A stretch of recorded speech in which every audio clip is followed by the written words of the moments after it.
Let me hear you say Crux, yeah. Crux, yeah. Let me hear you say Crux, yeah. Crux, yeah. Crux, yeah podcast. Crux proper. Crux, yeah podcast. What is going on, everybody? Here we are for another week, and it's a very special week because not only do I have one phenomenal guest, I all of a sudden got a bonus phenomenal guest, man. We're here with Paul Smith and Casey Coleman. What's going on, Goddamn right, gentlemen? you got both the top and the bottom. Bottom is Casey. That's everyone knows that in the scene. Everyone knows it. Nobody knows that in the scene. I don't know why you have to put our personal life out there like that. But now everybody knows it. So thanks, Paul. Hell yeah, dude. Shout out to, before we get started on the We Are the Flesh on the music side of things, thank you so much for this 28-day period. We got over 200,000 streams on Spotify alone this month, which is awesome. So thank you so much for that. Everybody that listens on the We Are the Flesh side of things, thank you so much, man. We love it. We're looking forward to seeing our Spotify Unwrapped for the end of the year. So that's going to be very cool. I think there's going to be some awesome stats in there. Thanks to all the fans that listen to us. So really do appreciate that. But yeah, man, on the comedy side of things and the new... being a new comic, I'm here with two guys that are way more seasoned than me, been doing comedy a lot longer than I have, hell of a lot longer, and both, you know, do shows all over the state, all over the region, all over the country. So it's awesome to have you guys here, man. Yeah, we're no Alonzo Bowden, but we we do stuff around here. Yeah, semi around here.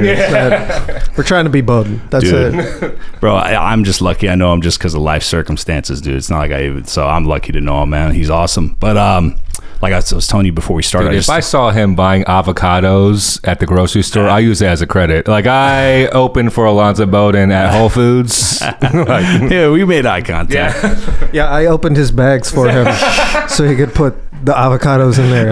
I don't want to brag or anything, bro, but I've opened for a lot of celebrities, man. Paper, plastic, bring your own. But yeah, man.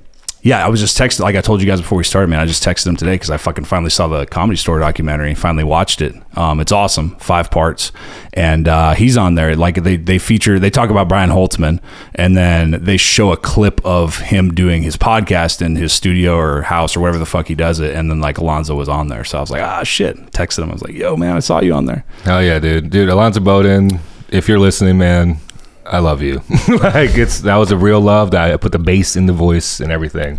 Alonzo, if you are listening, Paul loves you. I could use the road work though. So thank you in advance. Yeah, dude. Did you guys also know that he's the voice of the villain guy on fucking Power Rangers? What? Yeah, that's which villain guy? The fuck, you Power Rangers, I'm gonna get like that Lord fucking Zed? guy. Was that my Lord Zed? I think that's his name. The red dude with the guy who controls the shit. Yeah. Oh. Yeah. Wait. One of the guys on Power Rangers. It's the fucking villain guy. Dude, you are fucking Alonzo Bowden's credits up right now, bro. No, I swear to God. I swear to God. Lack of MC experience Let's right look here. it up. Let's look it up. Let's look it up. Let's look it up right now, dude. Because I know for a fact he's definitely done. We're looking this up. Tell people more about how I'm a bottom. Yeah, tell him. Oh, yeah. Casey, totally a bottom. Tell him all about it. This is why he was not quick on the draw with Power Rangers trivia. Only tops can do that. You know, that's... Not all of us can come in with that tops energy like you did right off the bat to be like, oh, guess what? Casey's a bottom. Let's see this shit.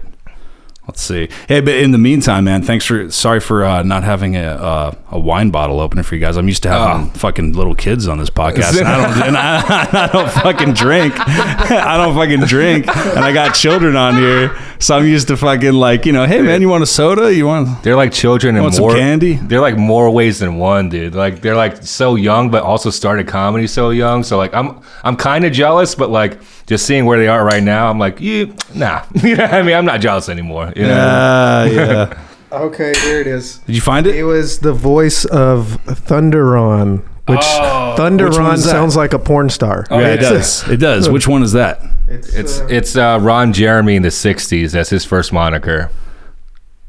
Oh, God. I'm not sure who that is. Oh, I thought it was the fucking main guy. Never mind. He looks like a main guy for one episode ever.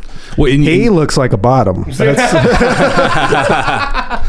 If every rock monster, if there's like a sexual tier list, yeah, that's a bottom rock monster for sure. Yeah, rock bottom. Boom. Rock bottom. You know who the top is? Never Ending Story. Rock. That rock is the top of rock monsters, bro. Straight up. He was like an entire mountain, dude. Did you guys also know I forgot the actor's name, but the Uncle Phil from Fresh Prince, he was the voice of Shredder on Ninja Turtles. I knew that. Swear to God, I knew Ninja that. Turtles. That's Yeah. true. That's totally true. Yep. Holy shit. Did you know in Ninja Turtles 2, Super Shredder, do you know who played Super Shredder? No. Kevin Nash. No way. Oh shit. Yeah. Fuck. I know Vanilla Ice made that cameo. Oh, hell yeah. Go Ninja, go And Ninja, apparently- go. Apparently, Kevin Nash is not happy about it. He's No? like, get that shit out of here. Yeah, dude, that was the cameo of all cameos. I was And then pumped. what was that? The Filipino kid's name? Something Reyes Jr. the kid who they take under his wing and shit. Yeah. The pizza delivery guy. Yeah, no. I don't know. He was Surf Ninjas too, right? He was, yeah. Was he the same guy? He was like the only one with karate skills in that movie. Yeah, he had legit Yeah. martial arts training, right? His dad is like some crazy like LA martial arts dude. Oh shit. Yeah. So like that's how he got on the Turtles and stuff. Yeah. But yeah, those movies they were terrible, but they formed my childhood. I don't know about you guys. Like terrible, campy martial arts movies. They weren't. I mean, at the time, they were amazing. You know, now if I go back and watch them, it's corny. I even tried, like a few years ago, I went back and tried to watch some Ninja Turtle episodes on Amazon, like that I recognized from when I was a kid. And I'm like, I can't fucking watch this, bro. I made it through like 5 minutes, and I was like, I can't. Did y'all ever watch the Three Ninjas? Yeah. Oh, yeah. Fuck yeah. Three Have you Ninjas gone Kick back and watched it? Yeah. Oh no, well, I didn't go Oh, back. it's such a fucking disappointment. It's so bad. Dude, isn't Three Ninjas pretty much like Home Alone but with like karate? Yeah. There's like a home invasion, Yeah. right? Three Ninjas. I forget what the plot is with that, but I think so. I think you're right. Yeah. Because they definitely there's like a showdown in the house, and they. Well, got it yeah, all it's like staked out or some I shit. think their grandfather's got like some magic ninja knife or some shit, and this guy from Tokyo, since his dumb fucking He got it from Iwo Jima, KC. You know, well, whatever. World Like, War II. I'm surprised you would be defending that. Right? He doesn't like the Japanese. Are either of you guys Sopranos fans? Oh. So yeah, I'm a. It's like the story sucks. I've watched that series from beginning to end multiple times, at least 3 or 4. And I've listened to Talking Sopranos. You have the podcast. You've been checking that out. It's Michael Imperioli and Steve Schripp of Bacala. Yeah. And fucking Chrissy, and they go through the whole thing episode by episode. Michael's It's the really nephew, awesome. right? Michael Imperioli, yeah, his nephew? Christopher. Chris. Yeah. I want to see Saints in New York, but like I hear mixed reviews, but that's from people from Texas, right? So like I'm like, how the fuck do they know? They don't even know pizza down here. You know what I mean? Like how the fuck? I'll tell you, man. Okay, if it weren't a Sopranos universe movie, I don't know if it would stand on its own. In my opinion, it's a great movie though. I saw it, and it is cool, and it does tie a lot of shit together, and there's some cool things that get revealed in there. So that's all I'll say. It's definitely awesome. But I brought that up because remember when fucking Paulie says to the Korean guy, he's like, "Hey, never forget Pearl Harbor." It's so wrong, but it's so good. This Paulie right here would be like, Pearl Harbor never happened. I don't know. I'm a Pearl Harbor denier. Yeah. That's It's so fucking good because it's like it doesn't make any sense, and he's stupid, but no one says anything, and that's what's great about that show. That's what's great about that show, dude. oh god. Yeah, I love Sopranos. Sopranos is great. Like so much like early titties. You know what I mean? Yeah. On HBO. Yeah, Easy HBO. access. That was like the common theme with HBO. It was like, especially in the 90s and like early to mid 2000s, it's like the thing about HBO is it's like any show on cable, but with tits. Oh yeah. That was like it, like Tales from the Crypt. Anything that Dude, came out on HBO. The best one out of all the original 3, Showtime, HBO, Cinemax, was Skinemax, bro. Because you might Never get saw lip that. every now and then. You know what I mean? Like, Yeah. but that's like the late night stuff. You know, by lips, I mean like you can get it closer in. You don't have to be like, oh, you know what I mean by this. You know. I was just clarifying if Linda Stogner was listening. And she's like, oh my God. They talk about sex? I think Linda would be fine. Yeah, dude. Yeah, HBO definitely they've it's such a 360 degree or 180 degree from where they are now. You know what I mean? Like now it's more they do some awesome shit. Have you guys seen the new Curb season? Dude, it's so fucking No, I haven't good. seen it yet. I'm waiting. I'm excited. It's so good, dude. There's 5 right now. I banked. That's as long as I could hold out. Oh, actually, I'm lying. I was in Kansas City. I watched one. Yeah, Getting ready. I let it build up a little so I could binge a that's little, so but I bad. couldn't hold out.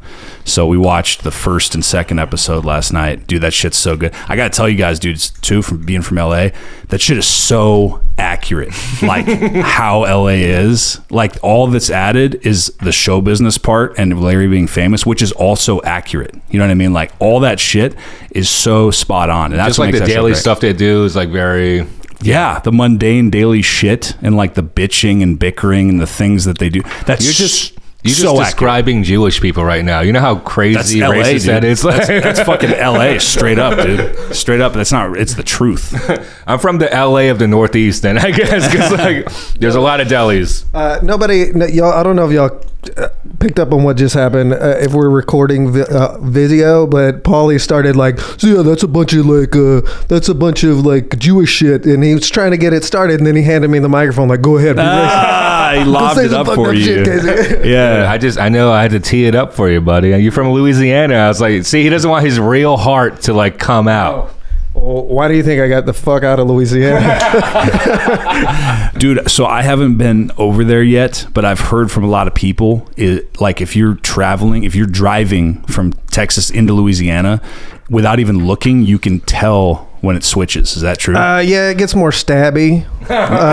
It definitely, you might. The roads are terrible. The roads are terrible too, but yeah, it gets more. Like what you should get at the visitor center is a guide to places where you won't get stabbed and directions back to Texas. Like that's really what they need in Louisiana. I think you'll fare well at like plantation houses, though. You know. Casey's Trying to lob it up again. Here's the mic again, Yeah. Casey. You're trying to get me canceled, Paul. So how about those know Jews? why. How about those plantations? I know you're recording this, but I also have my phone out recording the conversation just in case. Yeah, dude. Got like Fucking- CCTV and shit all queued up. So Yeah, you dude. want to repeat that line about the Jews, Casey? Because the people want to know. Yeah, man. Well, dude, I'll tell you, man, it's really cool that you guys came out and really cool that you guys are doing this, man, because you guys have been, very nice to me, very welcoming. I was talking to Shiva, and he was like, dude, for being like new, he's like, you're lucky. He's like, you're lucky that you're getting treated so nicely. That's what he said.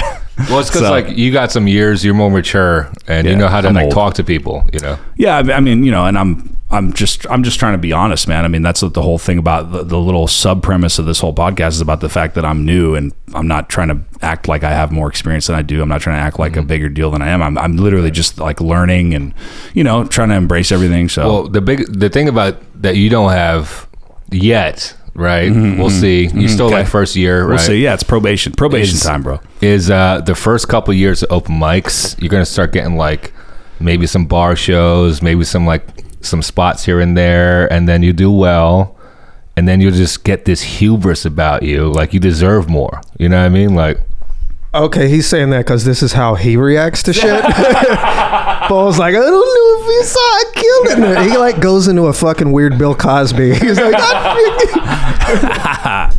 no, that's just for me and him banter. That's it. Like I only talk to Casey that way, but the reason that I think you're cooler than most others, it's the age thing, the maturity, yeah. right? But also the fact that you don't have like this chip on your shoulder. Because like Do some a lot open of people micers are come like, in the game kind of cocky or what? well, the thing about it is there's going to be open micers that have been doing open mics for years, right? And they're going to automatically think they deserve more because they put in the time, right?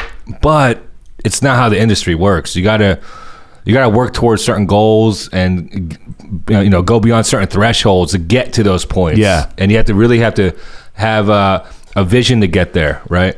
Some people can be raw talented and they'll get there just on accident, right? But for an older person, you kind of know like just how to play the game in general, and that's not the game for comedy. Just in life, everything is game.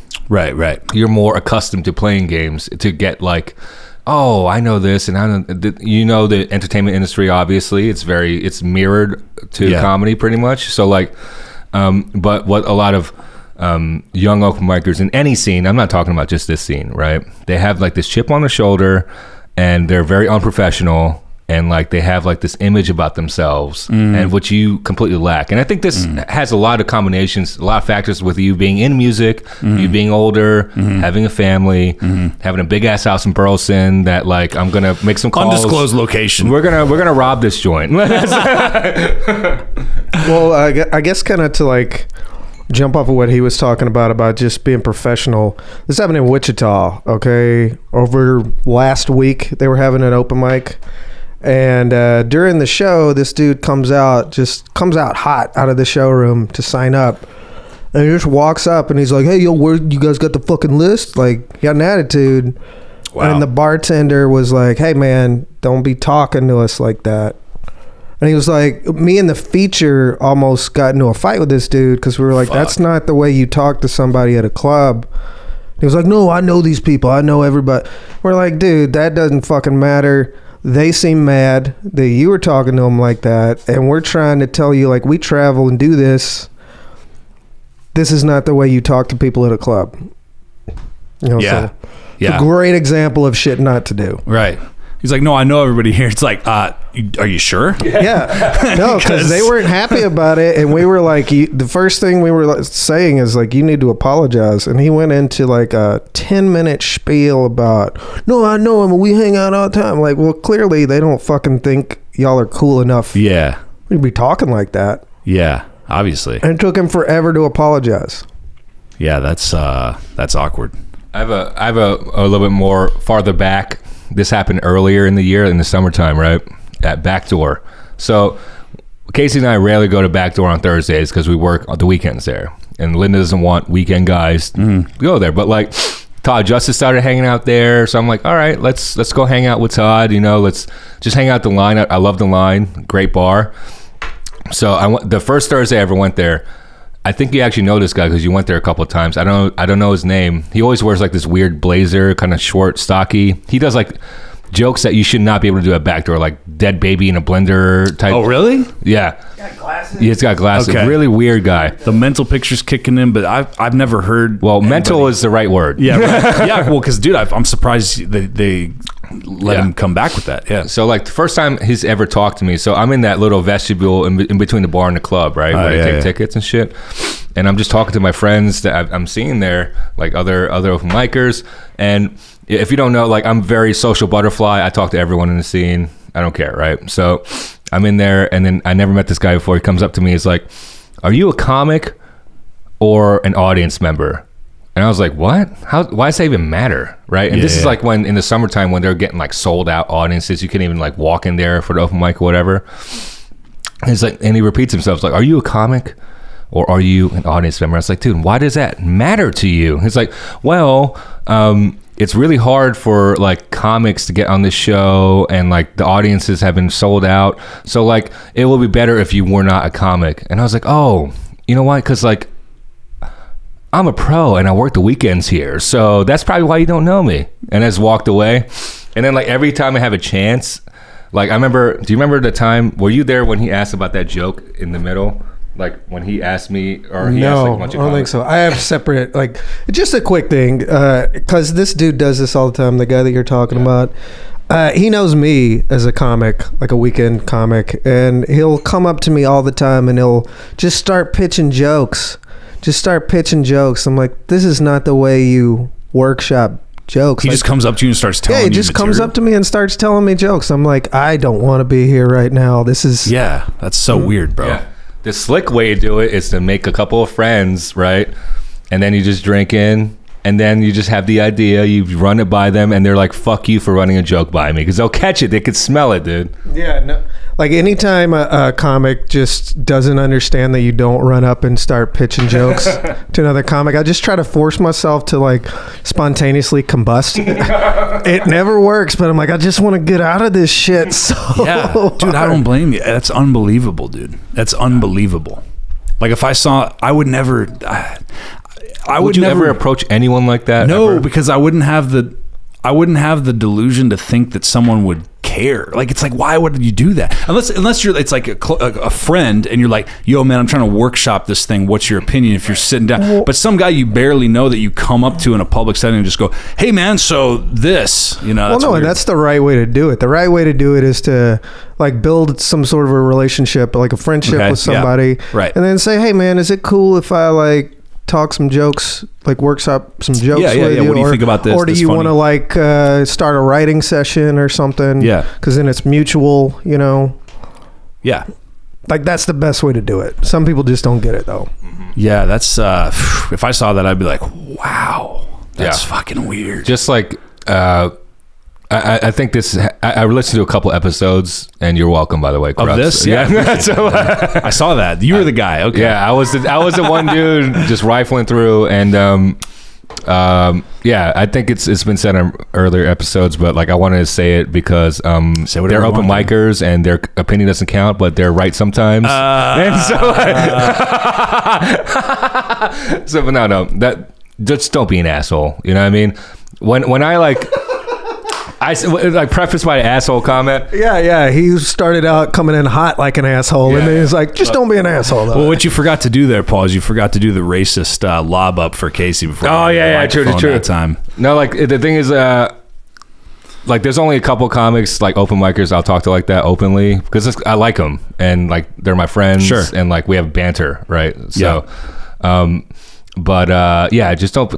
just don't go up to any random person. You don't know if they're working. You don't know like what level they are. If they're at a mic or a venue, just don't like say some crazy ass shit outside your head. You know what I mean? No. Yeah, that seems like common sense to me, man.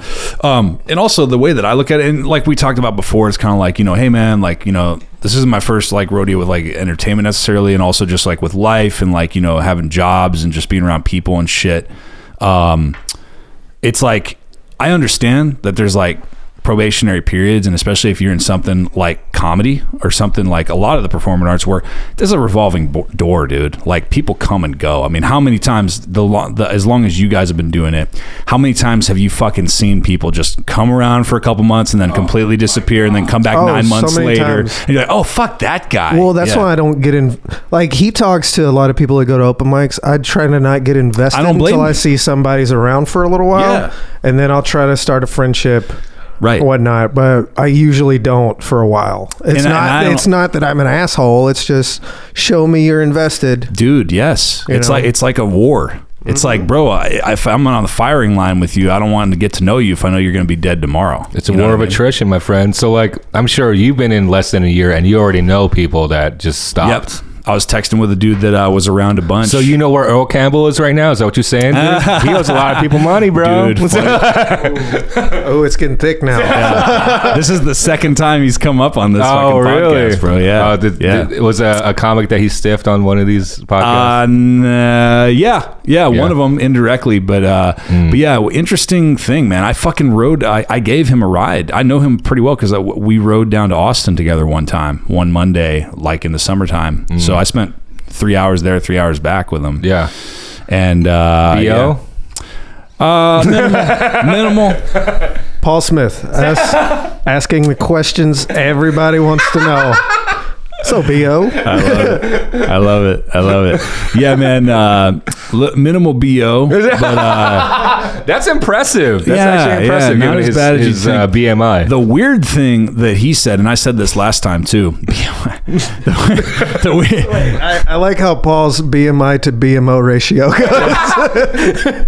BMI to BO ratio? That's like the golden ratio right there, bro. Oh, yeah. Well, so the funny thing that he said on the way back from Austin was he was like, and I said this before when he came up, is he was like, yeah, man, next time we go down to do mics in Austin, we should I'll just rent like an F-150 and we can just take a group of people. And I was just like, but we already have cars though. Like, you know what I mean? He was like, yeah, but then it would be like a truck and we could all ride down in a truck. I'm like, but we already have It was just weird. My question is, who's riding in the back? Yeah, that was in rent, and it was rent a truck too. It wasn't like let's rent a van, let's rent an SUV. It's like let's rent a Ford F-150. Like right after he stole all the Red Room money. This was before that. Let's go get one of those 1995 U-Haul trucks. Yeah, dude. Yeah, it was interesting, dude. Put a couple sewing machines back there. Make T-shirts for the comics, you know. What were you going to say before? You were going to say something before. Oh, no, I wasn't. I don't think so. That's fine. Doesn't matter. It's water under the bridge. Look, man, he's the bottom. I could take the mic when I want. All right? No, he can take it. He can take it when he wants.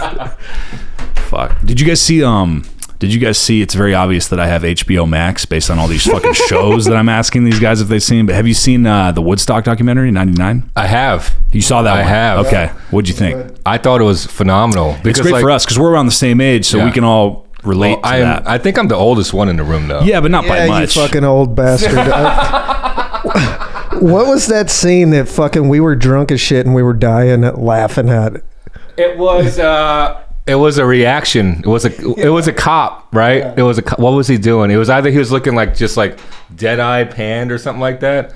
Like I forget what the cop was doing, but was this in the throwback footage, or this was a cop that was getting interviewed? Every now and then when Casey and I come back home from Backdoor on the weekends, we're like hammered, and we continue to drink at the house and watch random shit. Yeah. Like we watched. We watched some like gay ass shit, like Friends, like the Friends reunion. I thought he was gonna say like porn, like the gay ass porn. Bro, we get down with some gay shit. No, and not in a negative way. It's very gay. Like I remember it was the Friends reunion, but there were girls there, so it was okay. That makes it okay. I remember it was like some cop reaction. I forget exactly what it was. It made us crack up.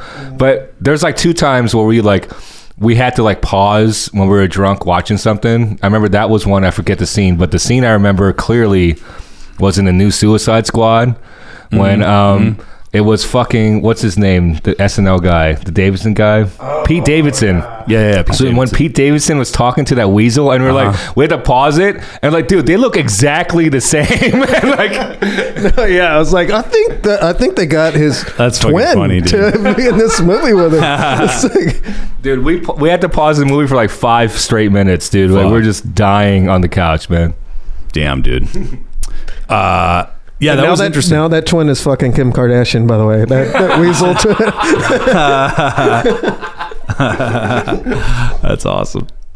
Yeah, dude. It was interesting to watch that, man. I just watched it last weekend, and it's cool because I would have been on the younger, like I'm 36 now. I would have been on the way young spectrum. Like if I had gone to Woodstock 99, it would have been like, what are you doing here? You're kind of young, because everybody's there like late teens, early 20s, right? So everybody that was a little older, right, that was there. But I still remember it. I remember being a thing. I was into a lot of the bands that were performing there. It was a big thing. MTV was huge back then. Dude, that was a summer vacation before my senior year. So that was like prime time age for me. I was like, why can't I go? You know what I mean? Yeah, no, I was around your age at the time. Like I'm 35. Yeah. So I was like, oh man, Corn and Limp Bizkit. Corn and Limp Bizkit, they were huge back then, bro. Corn and Limp Bizkit sounds like the worst Thanksgiving ever. I know. Dude, they were so big, dude. So big. Yeah, it was great. And Corn was great. Limp Bizkit caused shit though. They caused all that shit. Wasn't it so funny though, that one dude that was like, he's like in his 40s now and he's talking about it. He was on MTV before. The guy that was like talking about how he was rapping Nookie lyrics like the day before, and he was super pumped. He was saying, everybody that was on there was like, I'll admit it, I like Limp Bizkit. I was into it. Like they're saying it like they're confessing. He was saying it like, you know what? I hate to admit, I listened to Limp Bizkit last night. So dude, nothing wrong with it, bro. Yeah, I was trying to listen to that new fucking album that they put out. Dad Vibes? Yeah, and then I was like, I'm going to go back to the other stuff. And then I was like, I'm just going to go. Well, dude, I'll tell you, man, their first album, $3 Bill, y'all, that shit was heavy, bro. That was fucking... Was it the first CD you ever bought? That was the first CD I ever bought. Went to Walmart and picked it up, and I was like, they cussing this. Yeah. Walmart. Man, that fucking album was good, bro. Ross Robinson produced it. Yeah. Like, that was fucking good, dude. For the time it was released in. It was. How old were you when you picked this up? Had to be 12, 11, something. Shit. Yeah, maybe like 13, 14. It was Yeah, it was okay. before I learned what all the nether stuff did. I was like, okay, I need something that I like. And then I found titties and I was like, fuck Limp Bizkit. The reason why I picked up that album was because I was already a big Korn fan at the time, right? I was already a super Korn stan, right? And I was also Deftones, big time. They've always been one of my favorite bands. Deftones is good. So this older dude that worked in the music store was like, have you heard these guys? And he showed me $3 bill, and he's like, they're friends with the Deftones. And I was like, oh, well, if they're friends with the Deftones, then I got to check this CD out. Deftones is like the only band that I thought that held up. I still love the shit out of the Deftones. Sure. I mean, I feel like in their own way, at least for their Radiohead, get out of here. They weren't in that shitty new metal wave, though. They're interesting. They're not the same genre, but like, yeah. They started in the same wheelhouse as all those guys, as Korn, Limp Bizkit, etc. But then over time, what they did something interesting, man. Like when their third album, when White Pony came out in 2000, they made a huge statement with that album that they're like, we are now departing from the whole rap. Well, they had a little of that in the beginning. They did, for sure they did, yeah. With the Back to School, but then it just started going all over the place, and Changing the House of Flies. That was they did some amazing shit, and it was definitely a big departure. The album in general was a big departure from Around the Fur, which I love. That's my favorite album, honestly. Yeah, but White Pony is great. You know what I mean? Yeah. And since then, for a lot of people, White Pony's been like the benchmark album. Yeah, for a while. Yeah, it's true. know? Now I'll tell you, I gotta admit this, dude. When that came out, I went and bought it on the day it came out, June 20th, 2000. Right away? What's that? Were you a fan right away or not? So I was at the time. I was not, dude. I was not. When it came out, I wanted it to be like Around the Fur. I wanted it to be like a heavier Around the Fur. So when it came out and I went home and listened to it in my CD player, I was like, what? Like, this is a letdown. Now, give it a couple years later, I started playing it all the time. I was like, dude, these guys were ahead of their time. Like, this is great. You know? Yeah. What did you think about the subsequent, like all the other albums that came out? So I kind of dropped, let's see, I very sparingly listened to the fourth album. I forget what it was. It self-titled, I think. Yeah, it was the Saturday Night Wrist one, I think. There was a self-titled came out before that. Then there was Saturday Night Wrist. Okay, yeah, those are two that I kind of missed. Right. And I caught back at, what is it, Yokanokoi or what? Yeah, whatever it's called. Yeah, I was on the road at the time, and I was like, oh, fucking new Deftones came out, and I knew there was a dude in the kitchen that was a Deftones fan. I was like, did you listen to it? And I high-fived him. He was like, it's all right. I was like, all right, let me get my nachos, bitch. I don't want to Dude, he was between meth crystals at the time. I'm trying to smoke a gram tonight. So, like, you know how surprised I was when I found out that chino was a style of pant? Oh yeah. I didn't find that out until I worked at a clothing company as a graphic designer at a company called The Hager. I don't give a fuck. They don't pay me anymore. So, and I was like, wait, you have a singer for Deftones pants? You got those. You also have a Jonathan David slacks. You got those Jonathan Davises. Yeah, there's awesome. Special pockets for tears. You know? Yeah, dude. Yeah, all that shit brought back a lot of memories watching that documentary, dude, because I'm glad you guys saw it too, because I was thinking about that today when I knew you were going to be coming over. I was like, oh yeah, like they'll be able to relate to it. Like if I'm talking to someone who's like 20, they're not going to really know. Like they'll probably know who a couple of bands are, but they're not going to understand how big a deal that was. They weren't even born, dude. Yeah, well, they're barely, if so. How ironic would it be if some of them were made at Woodstock? That would be hilarious. Like, right? Dude, I know all about that shit. I was conceived there. And then, like, after the documentary, we know that, like, their pregnancy was probably, like, not the most hygienically safe, you know? Like, oh, for those parents, the pregnancy was probably like the fires that were happening at Woodstock. It's like, oh, this is not what we need. Yeah. Those fires were actually the showers. They're trying to burn the germs away. Yeah, dude. Yeah, man, the thing that, and another reason why I want to ask you guys, because a couple of like the cringy things that I felt like some of those journalists they had like commenting on the different stuff was, I just felt like it was kind of like when they started going like, and it was like, you look back at that time, you see Girls Gone Wild, you see like the spring break vibe that MTV had, and you see all this stuff. It was like, women were sex objects. They were just told to shut up and like show their tits, and like, that's all you're there for. And I was like, I don't know if I agree 100% with that, dude. Because like, let's get this out of the way first of all. places like Woodstock created a huge, the lack of supervision, the lack of training for security created like this huge opportunity for guys who were legitimate pieces of shit to take advantage of women. 100%. A lot of like girls got raped there, which is fucked up. That's inexcusable. That shouldn't happen. And that was a thing that was always a problem in live concerts, especially like metal concerts and shit, where you have a bunch of incels around like fucking someone who owns titties. It's like, exactly. That's true. What you guys don't see is that when Crux explained all that nasty shit, that Casey has the biggest boner right now. It's like, this is my stomping ground. That's why the angle of the camera is up here. It doesn't go down there. And then Paul was like, get on the bottom. Because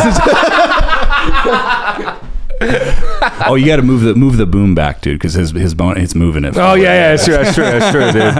But yeah, man. So like, I get that, and that's fucked up, and there's no excuse for that. Super fucked. 100%. A lot of festivals, a lot of concerts create openings for shit like that to happen. Yep. Okay, not debating that at all. That's something that could be improved on for sure. But this is where I disagree. When they're like, oh, well, that was just the culture and that was the expectation. It's like, no, you got to remember, dude. They'd try to take this angry white dude angle. Yeah. And it was really like, I get it, right? It was angry. Like, there were angry white dudes that made the music, right? But like, they're trying to really kind of 2021 it at the end there. They did. That's what I would like kind of roll my eyes at. Because like on the note of the woman thing, okay? Like when they're saying like they're just sex objects. Okay, look, you have to realize this was 1999. So like late 90s, early 2000s, all those Girls Gone Wild ads that we always used to see. Son. Like you have to remember, dude, there was no smartphone. There was no camera. There was no social media. Yeah. So if you were a girl, like you weren't as concerned as you would be in 2021 about being on the internet and getting like that shit texted to all your friends and family and being on social media. So what I feel is like biologically, psychologically, if you're just like so as a teenage guy, a lot of guys that are like teenage, college age, what do they want to do? They want to try to get attention and validation from women. Generally speaking, they don't usually young people don't have money, right? So what do? You try to get jacked. You try to go to the gym so you Except can get for attention. Dan Gilbert is like, I'm just going to keep watching anime. Like There's that. Yeah. Well, so, I was close. I was like, I'm going to keep eating corn dogs. And see if anybody, I'm going to go the other way and see if anybody's into this. See if anybody's into the other direction. But you want to do something to a chat. So like the female side of that is, I want to get validation. So if I'm attracted to men, I'm going to try to get validation from them to see, am I a hot chick? That was like a test to see if you're a hot chick. Like, are people going to validate you? And like, are they really attracted to you when you show off parts of your body and stuff? And that was kind of like culturally what a lot of young women did back then, right? Now, what do? Now, girls have to be smarter about it because of the technology at hand and the fact that everybody's got a camera in their pocket. So what do now? It's the same thing. It's just a rearranged version, bro. They just post, like you see teenage girls, like young girls post like risque stuff on social media. They're not necessarily nude, but they're doing provocative shit because they want to see that validation. Now it's digital. Well, you know what, Crux? There's a paywall now. It's called OnlyFans, baby girl. That's like, that's true. If you want to see them titties, if they want to take that extra step. If they want to take that extra step. Sorry, I just heard you say the rearranged thing, and I was like, are we working Limp Bizkit titles into conversation? I'm trying to throw those lyrics in there subtly, bro. If we're going to do that, I'm going to break stuff. What you don't know, I have a pair of emergency Jenkos in my trunk at all times. Just in case. Like a Did you have some? Did you have some Jenkos? I did. No, I had several pairs. I had the corduroys. I had like I had the jean one. Yeah. Oh yeah, they were warm as shit until like the wintertime. You're like, all right, all this space is not really warm. Like, yeah. I thought air was an insulator. It really wasn't, dude. It was, yeah, dude. Yeah, man. Fucking. But yeah, that's one thing I was like, I feel like I disagree, man, because like that was like a cultural thing where it's like, dude, it's just natural kind of validation stuff, because like those girls weren't like human trafficked to the concert. They weren't forced to walk around topless. They were choosing to do that. You know what I mean? But then again, like the other thing that I flip back and disagree with is, remember that one promoter guy or one guy that was in charge of the thing was like, well, I can't help but blame the women here a little bit for walking around. That was like, whoa, dude, okay, hold on a second. That was fucked up. That's that was a little stupid. Hey, I own a Greek diner in Jersey. I mean, women are women, guys. They were asking for it. Yeah, that was a little. That's overboard, but no, that's skeezy, dude. Racist. Go. No, it's totally racist. Here we go. Finally gonna catch me. Yeah, as long as they're white women. Paul, you know me. You know I don't think that at all. I don't even know what I was going to go into now. We fucked you up. I startled him with the whole... We fucked you up. So, like, all right, here's the interesting fact about Casey and myself. This is why we're such good friends, because, like, we can never fuck the same person, because He has, all right, so our like taste in women is so opposite that they can never cross paths. Okay. So like he likes white women, and I like everything else. Okay. No, dude, all right. He made it really oversimplified, all right? Like he likes, all right, this is down. This is a scientific term. I cleared it with Neil deGrasse Tyson. It is the nipple or the egg, all right? So like he likes dark nips. I like light nips. That's which came first. I was trying to make a stupid joke, and you were like, "Oh, that's literal. It's a nipple or the egg argument." Yeah, okay. Well, yeah. If there's the nipple, I'm coming first. So like, yeah. So that's a thing about us, and you will never see us. He has this fetish image of Asian women. It's kind of upsetting, you know. Hey, look at him, the dude that's fetishizes white women, getting on his little soapbox over there. Look, I gotta go to Starbucks with my book bag in front of my pants like it was high school, all right? Because there being random boners, you know, just random. No, he just wears condoms with his pants open that look like pumpkin spice lattes. He's like, come on, white women. What are you? That's fucking funny, dude. No, but yeah, fuck that doc. Yeah, fuck that doc, bro. Like, I saw from the saying too, like towards the end, they're really trying to politicize it. I thought the beginning, like the first few episodes was great because like it was like, oh, it's really informative because I wasn't there, and they're telling us like the skinny and like what it was like to actually be there for several days, and then at the end they're like, angry white men again. I mean, it's like, oh my god, dude. Yeah. It was interesting, man. But like, you know, it was kind of a funny take because it was also obvious that a lot of the commentators or journalists or whatever the fuck they were don't really. Some of them, there were some good counter arguments that get put in there because one guy, I remember they included his clip in there where it was like, you can't blame the artists for what happened because they were just there to do their thing, which I 100% agree with. Like, the people that were trying to say, yeah, all these bands cause this like frat boy rape culture or whatever. It was like, dude, okay, the music business works in the opposite direction of that. Okay. You have to understand, these bands built an audience because they did what they did and a bunch of people liked it. And then a label spent millions, especially back then, millions of dollars on a chance that it was going to go big, and it happened to. So a lot of people bought into it and a lot of people liked it.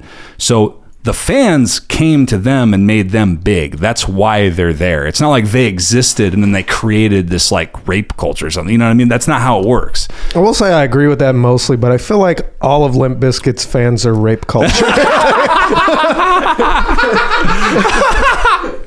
I mean, the band name alone implies, you know, a little ruffian attitude towards sexual behavior.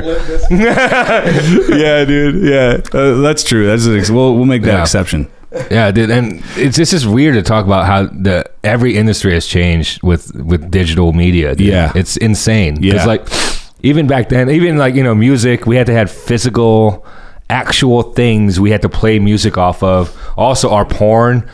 You know how hard it is to fucking hide physical porn, bro? You guys did. I mean, did you guys first get exposed because someone's stepdad's got a VHS tape stolen from him or something? That's how. The first time that I saw anything, I had a friend whose dad had the Playboy channel down the street.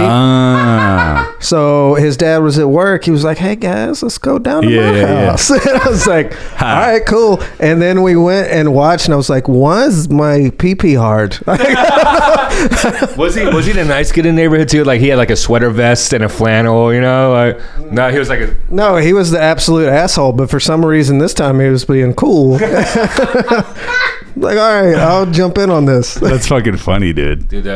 So back in the day, you're 36, right? Yeah. And Casey's 35. I am 39 years old. Yeah, so well, it's basically the same. I mean, this basically the same, but like I'm like Gen X because like I still like say Call of Duty slurs while I drive. So like, why did you say your birthday like you were expecting a cake to come out? I am 39. You guys. No, it's just like, all right. One of my favorite physical porn like stories is me and my buddy Kirk. We're like same exact age. We're both half Korean. Went to the same church like growing up all our lives. Right? Yeah. We hit 18. We go to the shit town 2 towns over from our town. It's called Wrightstown, New Jersey. Real shit neighborhood. Always been just never good. There's never anything good that comes out of Wrightstown, right? So we go there. There's a porn store there at the strip mall at Wrightstown. So we go. We're 18 years old, and then we go to the porn store, and then we're like, oh my god! Like we're just like walking around, literal kid in a candy store, because like there's so many titties and ass everywhere, and like I think it's so desensitized now for kids that are that age. They don't care, but like, dude, I had like a boner the whole fucking time in the goddamn place, and then we go to the back.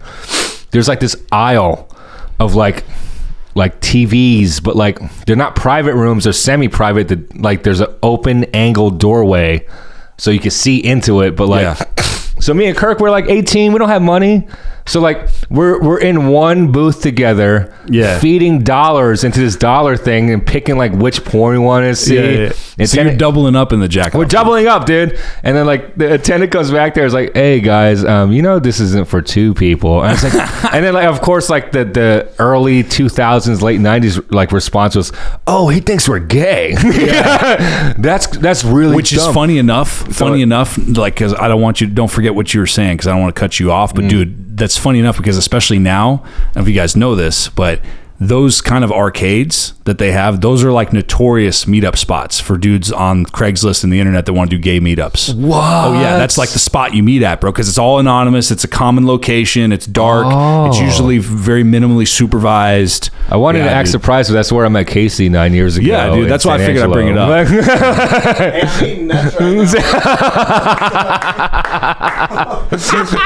So like, for us. So like there's actually a second half to that story, right? So Kirk's also half Korean, and then the next morning, so like well before we leave, like, you know, the dude kicks us out. Next morning we buy, like, I bought a video, Kirk bought like a magazine. Okay. We drove it home. Yeah. Next morning my mom is fucking mad at me. And I was like, what the fuck? And she was like, you are not my son. And I was like, what? Whoa. And I was like, what the fuck happened, Mom? Like, nothing happened. She was like, I know where you were last night. I was like, where was I, Mom? And she told me exactly the location and the town. And I was like, oh shit. This is where I figured out white people want to talk about church gossip is like this. Korean church gossip, bro. It's like texting before texting was even a thing. I'm sure it did. Like, somehow some fucking Eagle Scout old Korean lady with binoculars in Wrightstown, New Jersey saw me and Kirk Bennett walk into a fucking porn shop, and blew that you shit up. gets wired up like Morse code. Your fuck up sons are in the porn store, like this fucking like. And she threw you under the bus. And the thing that he left out is like he went and cry jerked off with the stuff he bought from the store after his mom said all that shit. Yeah, man. Yeah, dude. I remember. So I remember the first time, it was like my buddy in middle school. He was one of the guys who like had like the stepdad that had a bunch of porn VHSs, and like, so he jacked one from him, you know? Yeah. And like fucking like showed it to us. Dude, I remember the first time, the craziest thing about it, dude, was that the first time I saw a girl actually sucking a dick, I thought, because see, my middle school mind was that the mental image of it was that a girl literally just like sucked on it, like just like like fucking just sat there and Like just like hoovered it. sucked, Yeah, just vacuum. like vacuumed it. This is a thick fucking milkshake. Yeah, like fucking just coming out. like vacuumed. Oh my it. God! It's Yeah. St. Patrick's Day at McDonald's all Yeah. over again, dude. Yeah. So I was like, that's how they do it. Okay. I thought they just fucking sucked the hell out of it like a pickle or like a fucking popsicle, like suck the juices out and shit. Like a freezy pop. So I was like, holy fuck. You know what I mean? Like, that's crazy. So I was like, oh, that's how they fucking do it. That makes sense. You know what I mean? That makes a lot of sense. You think they try to put a sous vide bag on your dick? Like, it's like there has to be no air. I had no idea. Perfect vacuum. Back then with your friends, you're like, yeah, dude, like fucking chicks suck our dicks all the time. And like, nothing happens. You're fucking not doing that shit. You know what I mean? You don't know. Dude, so like the first time I ever saw internet porn was in 1995. And this was like in dial-up days. I think we had a 28K modem. You know what I mean? Or do you have AOL or AOL? We had AOL, I had and AOL. then or my mom did. So I remember the exact image. to this day, because like even then, like we had like CRT monitors that are like 15 inches, like what like this, you know what I mean? They look like there's bigger screens that like fucking like truckers use, you know, like right now in their cars and shit, just a reference shit. But like, so I remember downloading this, like it was like a 3-4 megabyte like GIF. I had no idea what this was at the time. And like it took like hours, dude. It took fucking hours, right? So I opened this thing up, and this thing is like 1/2 inch by 1/2 inch square. And it was a dick going inside of a pussy. And I came so hard, dude. Like it was like, oh my God. Yeah, dude. So your story unlocked a suppressed memory. The one about being with another dude inside the booth, or which one? No, this is a real memory. Okay, so I was in my room. We had the same kind of internet. It was just shitty internet, like the dial-up. I was like downloading a picture. I was waiting for it to download. Yeah. And it stopped, and I was like, fuck, my parents must have picked up the phone.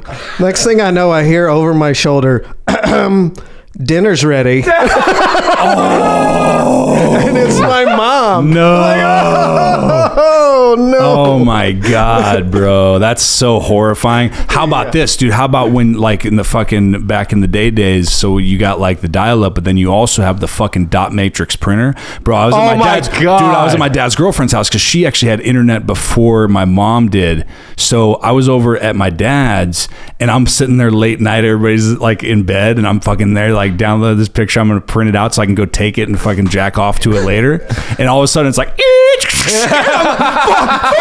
fuck. We're like trying to turn it off. Oh my God, that was horrific, dude. I'm like shutting it off. You gotta shut at the least computer play off. like Motorhead. Like, I want to listen to Lemmy right now. I don't know why. I gotta hear Ace of Spades right now. I gotta hear some Ace of Spades. Dude, that shit was horrifying. Dead silence in the house. It's like These are the artifacts that kids nowadays don't know. The dot don't get matrix it, bro. printers are loud as fuck, loud dude. as fuck. And they had to go line by line, side by side, just like Keep going on this camera. Yeah, that shit was loud as fuck, dude. Dude, did you ever print porn? I never printed porn. Oh, you never printed porn? No. Amateur. What are you talking about? You never printed porn. That was like a unlimited Playboy if you could get the internet to fucking work right. You know? Like, you never? All right, you so never? There was this free site. Every time I logged on to AOL, I would go into the browser. There's a free site called debauchery.com.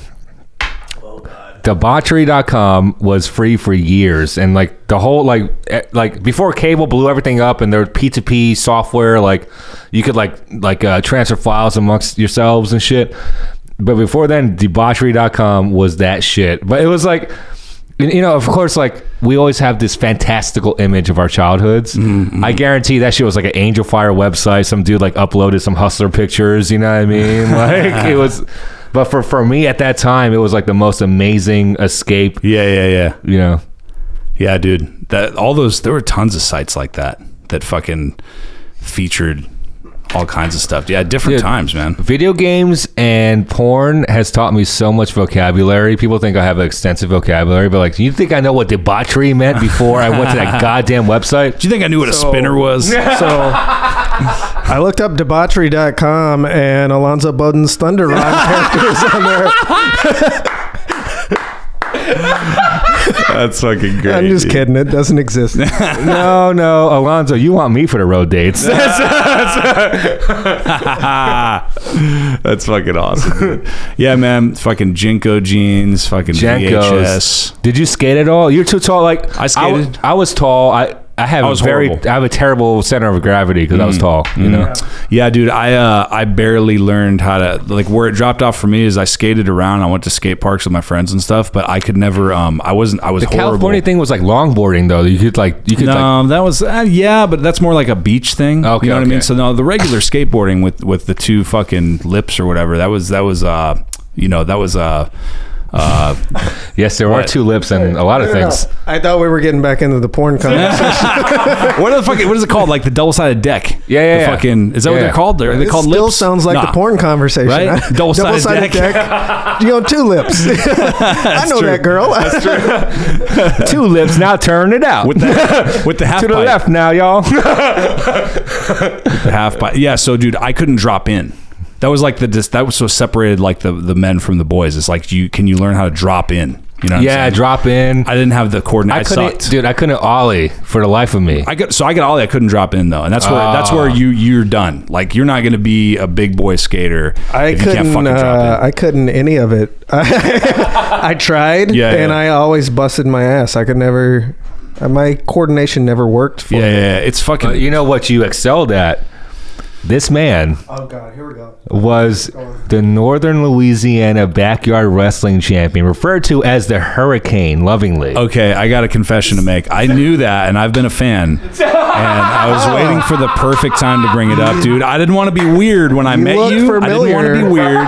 You look familiar. Hey, dude, didn't want to be weird about it, so I'm looking for the right time. I'm bringing it up Broke now. that printer across your second cousin's best friend's head. That was Technically, it was a window, and my dad was like, "Don't break that over his head. It's got to go in the house in the morning." So you tried some like the full on wrestling shit, like Yeah, a little bit. I mean, it wasn't like hardcore crazy stuff. We did make sure we knew what we were doing, like so we didn't hurt each other. Mm-hmm. But the only match we ever had, it was called a woodshed match. We came up with a name and everything. So my parents have this. that sounds very like Uncle-y, dude. The woodshed. I watched a lot of wrestling, dude. So my parents had a shed in our backyard. Yeah. Like one of those, they poured concrete and it's metal. Right. They got beams. So anyway, I had these, this is whenever they started making those replica title belts. Okay. Yeah. Right? I bought one of the WCW ones and we strapped it to the top. And it was like, we're going to go in and fake beat the shit out of each other. Whoa. And then we're going to climb a ladder and whoever climbs the ladder wins it. But I didn't, my brother was recording it and he was doing commentary. I didn't expect my dad to show up with no fucking shirt on and like what looked like booty shorts. It's like so we're in the middle of it and he shows up. He's like, "What are y'all doing in my shed?" Fuck. Yeah. So we just keep going. So I literally pick up a window that he's going to use for the bathroom. Like I pick it up and I'm about to hit my friend with it. He's like, "Don't use that. It's going in the house in the morning." Oh shit. Like, "Whoa, okay, I'll put it back down." Fuck. It looked like the most pussy wrestler ever. Like, this old manager is going to tell you what not to do. Yeah. Fuck, dude. How long did you do that shit for? Oh, that was it. And then we were like, "This is not for us." Okay. Dude, you know how you could tell Casey's from the South? He called it WCW. WCW. What's up, bro? That's how it's actually pronounced. Yeah. You're a pussy if you pronounce it WCW. That's the right fucking, way to pronunciate it. The way we do it. Yeah. The way we pronunciate it is totally fucking. Yeah, fucking. The coast, we pronunciated it as WWF, but like the southern dude. kind. Yeah. You know? No, in the South we call it "what the fuck." Dude, what about crazy, like, so talk about like the introduction to like porn back in the day that kids don't experience now. What about like, do you have any crazy confrontation fucking crazy stories that happened like when you were either gonna hook up with a girl or about to and some shit went down? Oh, like, all right. So like confrontation stories. So I'll give you an example. I'll give you mine, then it'll paint a better picture. Yeah. You know what? He's like, I was in the music industry. Strap in. Strap in. So check. No, he was like, Not even- "Strap on." It was right there, Paul. All right, guys. So check it out. I'm in a porn booth, right? No, I'm not kidding. So, like, no. What happened was, this was actually just shortly after I got sober, right? So I got sober super young.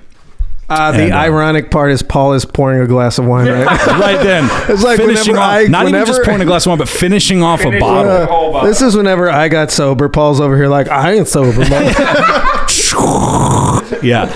Dude, so I'm hanging out. The reason why I say that is because I was newly sober, so I was kind of like all over the place. You know what I mean? Like like mentally.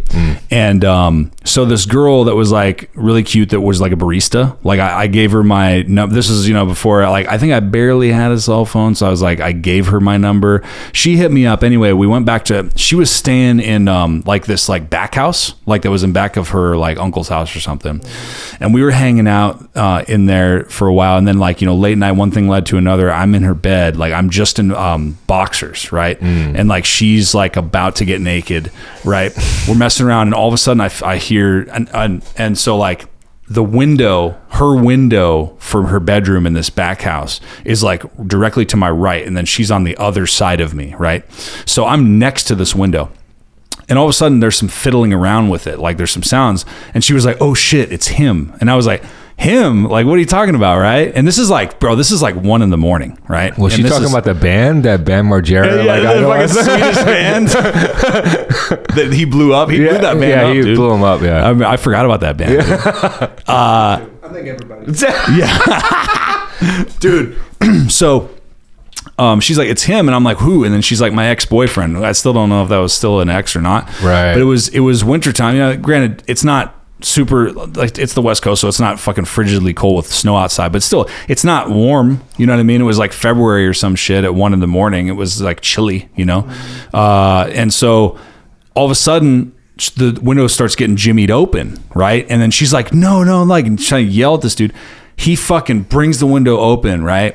And he fucking immediately face to face with me, and I just go, what's up, dog? I swear to God. You fucking exhibited him from like fucking like West Coast customs and shit. Like, that's all I can think of, dude. Hit my ride. That's all I can think of. I'm going to say that's a terrible example of what we're talking about. I think it's great. I think it's interesting. Wait. I have never almost been in a knife fight about to get some sex.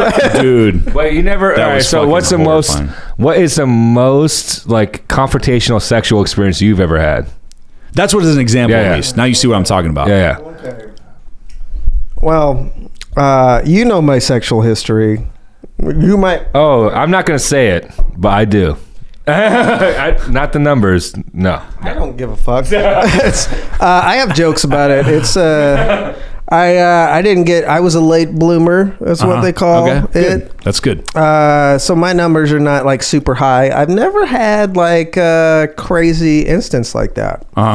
Like I've had a few. The craziest is like I have to respect consent and be like, oh, we need to stop. And I'm like, okay, well, I'll stop. Like, it's that's the worst. Like, I've never had like I gotta fight a dude with like hands that have been dipped in glass, and we got. Okay, now you're just describing a kumite, all right? Like, you mean the punite?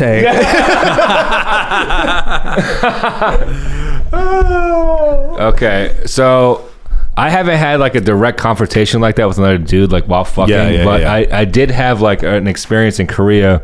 So when I was stationed in Korea, I was like 180 pounds, like perfect physical condition for my frame. And the one dude I used to hang out with a lot, he was an indie film director. So he like got me like hanging out with models, actresses, like import race car chicks, like, so like he was the plug, bro, for like, so like, do you see his face right now? Do you see his fucking, he's like, oh. Like, I got to know Paul at the wrong time in life. I needed to know that, Paul. So like, there was, and this is like one of the most interesting ones, because he did hook him up with like a lot of like really crazy, like, you know, crazy hot, but also crazy like chicks. But like this one was like unique because he hooked me up with one of his childhood friends, but she was married with a kid at the time, right? But like she like had all these marital troubles or whatever, and then I was like, dude, I was in my 20s. I was like, I don't care, right? I was like, hook me up with whoever you want. Yeah. Right? So I went on like a couple dates. And then like he's taking a photo of it, it's like, I flipped it around. Sorry. Took a picture of the fucking wall. Like, this is the Asian in me, bro. Like, it's like you can't just take pictures of me. But like so we go and we start dating a little bit, and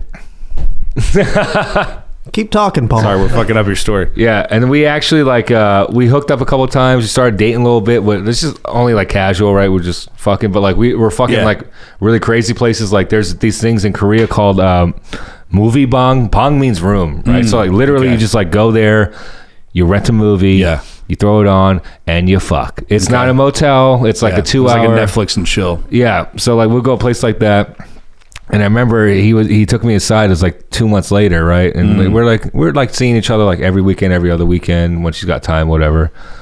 And then he's like, "Yo, her husband is like rich," and I was like, "Okay, I don't care." And I was like, no, you don't understand like how rich he is. Like, if he finds out, you will die rich. And I was like, oh, so like I was like backpedaling, texting this girl like, oh. Wait, sorry, back up real quick, Paul. Can you translate what that means in Korean? That part. Oh, the hoe?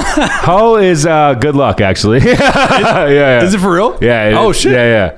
So hoe. No way. Well, like a little on the nose. yeah. So like if Peng listens to this, which he won't, he could back up because like we use Chinese characters too. Okay, But I don't like to admit that. Right. It's just because I drank a whole bottle of wine at your house, Crux. That I'm like, all right, yeah, we speak a little Chinese, okay, a little bit. It was mostly Korean, but yeah, it's yeah, I had to backpedal. I had to fucking get out of there because it's getting too dicey. He was like, dude, I think if he ever finds out, you won't see another day. And I was like, God damn, that's like some real shit. The real deal. Yeah. Yeah. Fuck. Yeah, that's heavy. That's fucking heavy, dude. Meanwhile, Casey's like fucking like waitresses in like the parking lot with Sonic. Like, this is fucking dope. You know what I mean? Like, I never fucked a Sonic waitress. I don't know. I don't know. I mean, you know, after they saw his matches, Yeah. you know, the wrestling I was like, hey, matches. here's your tip. And they were like, no, just take your hamburger and go. Yeah, dude. Yeah, that was crazy though. That was a crazy experience, man, because that was really just fucking weird. And after the whole thing went down, long story short, the guy got scared off because like her uncle or some shit, like who's the owner of the house that was letting her stay back there, like we eventually took it outside. I'm in my fucking boxers, bro. It's 1:30 in the morning, dude. And I was a lot bigger than this dude. He was like a lot taller. So when he finally saw me in some kind of light and realized I was a lot bigger than him, there was a ladder that was next to the back house door. Bro, I swear to God, this dude stopped and he's by the way, I forgot to tell you. was he like ladder match right now? Wasted. Let's go. He was wasted, dude. He was wasted. I smelled his breath when he came in. He was tanked. Oh, yeah. So he sees me and looks to his right and grabs a fucking ladder. And it's like a tiny ladder, like a step, like one with only like 4 steps or whatever. I'm like, what the fuck are you going to do? Are you going to climb the ladder to hit me in the face? Like, what are you doing? And then from behind me, I heard like, get the fuck out of here. And I turn around and it's her relative, I think it was like her uncle or whatever, with a baseball bat, but he's talking to him. He's not talking to me. Yeah. And then the guy goes, you're a lucky motherfucker. And then like runs off. And I'm like, bro, you fucking attacked me when I'm in my boxers. I was expecting you to say that the guy said, fuck you, Curtis. I'm just trying to get my table saw back. Yeah. My circular saw was goddamn expensive. I'm still paying it off at Sears. That was so fucking bad. So then after that, the reason why I brought it back up is because when that was all said and done, the girl was like, let's just go back inside. I was like, no, I'm going to leave. Like, I'm not going to fucking stay. Let's fucking, this Yeah, is you don't weird. stay after that. Like, Yeah, that's, dude. And like I'm 19. Your uncle I met him. Like, that's weird. I didn't plan on meeting this dude. Yeah, that's the worst way to meet family, right? Yeah, right. so strange. I don't have a competition. This is an embarrassing one. So when I first started hooking up with my ex-wife, we're in the Air Force together, right? So we're like in the same barracks and we would hang out in each other's rooms a lot, right? And we were on different schedules and we just started hooking up. I remember one night I got so fucking drunk, dude. And this is Air Force, dude. We drink a lot, you know what I mean? So I literally remember waking up and she was like, oh my God, what the fuck is happening, right? Because like, I was like, what? And then like I was like pissing on the bed everywhere. I was like, oh shit. So like we had to get up in the middle of the night, flip the fucking mattress, right? And I remember like just knocking the fuck out. 7 a.m. rolls around. She goes off to work. She works like at 5, 6 at this point. She's off at work. I'm in her room and knock. And I'm talking like police knocks, like bang, bang, bang, bang, right? Yeah, I'm like, what the fuck is going on? The commanding officer, first sergeants, leadership, everyone's doing random inspections. And no one knew I was dating my ex-wife at that time. So I'm just there talking to her leadership, like, hey guys, like kind of loinclothing it, like, you know what I mean? Yeah. After I pissed the bed, like random military inspection, just fucking, oh, hi, hello, Lieutenant, whomever you were, you know, like, it was fucking nuts, dude. That's fucking great. So was there a stain on the bed where you pissed? We flipped it over and never flipped it back ever again. What you should have done whenever they showed up was be like, hey man, fucking crazy story. The North Koreans dropped a water balloon bomb on the bed. It was filled with chia seeds and they grew. All right, they grew. That's what happened. Fucking great, dude. Wow. All right, yeah, we hit a wall with this conversation. Yeah, we beat it to death, man. But I don't know, like, would you guys, and I don't give a fuck because we can do whatever. But do you want to keep going? We're like super over an hour. I don't we care. can keep going. We can keep going. We Fuck, never I don't even. care. We I don't never give a fuck. even. Here's the thing. This is a podcast about comedy. We haven't talked about comedy yet. That's the beautiful. That's how you know you're having a good time. That's though. how you know. Yeah, exactly. That's how you know the shit's interesting and actually good, because this isn't supposed to be like a fucking PBS. Like, well, tell me about your jokes. You know, Inside the actor studio. do tell me your methods. We can keep talking. It's fucking We can keep boring. going, Yeah, dude. good. Let's keep going, bro. I just wanted to give you guys a little heads up. No, we're good. I got shit to do tomorrow. Yeah. so. All right. Cool. Because Crux is so sober right now. It's like looking at a laptop, like, "Yo, you guys sure, man?" You guys are fine. You guys are fine. No, dude. he's the only one keeping time. We're like, let me get some more wine in this bit. Shit. We're gonna have to stop the podcast to buy wine. to go buy more. Crux, I only know 5, 10, and 15-minute increments in my mind. All right, that's it. That is it. I only know like go until you see a light at the end of the room. And you know what? That's how I'm gonna die too. So, That's funny, dude. And also, make sure you don't run the light and hyenas anymore. Like, it's not a safe place to do that. Getting into that. Who's doing that? What's up? That's why the fight started. Apparently, Oh yeah. August feet first then. Yeah. We. I was like, you want to talk about comedy? We can just anonymize it because it doesn't fucking matter at the end of the day if you want to keep it anonymous. Like there was a little fucking incident, There's an incident at an open Hyenas. mic incident, open mic drama. Between open micers, by the way. So like, that was, oh god. It's just, dude, it was a dicey situation. I wasn't in the showroom, but I've heard stories from people that were in the showroom, like what went down. I want to absolve myself, by the way, first off, because I was in Kansas City. I was in a different state. I was doing the road. Yeah, I was doing what open mic gets you to if you're lucky. Well, you guys were just Okay, you're not booked every week of the year. I happened to be at the open mic, Casey. I happened to be there. I wasn't working that week. All right. Hey, both of you guys are traveling all around doing stuff. I'm the one that is most, likely to get into some open mic or drama. You guys are still way ahead. So, but yeah, like, so these two guys, apparently there was like, they got into a confrontation or something. Yeah, the story I heard, and I had to clarify this because I know Cody Swindell was in there. Okay, I'm dropping this already. I dropped like first and last. Right. But luckily, he didn't have anything to do with it though, so that's good. Yeah, so that doesn't matter. He meant Brody Wendell.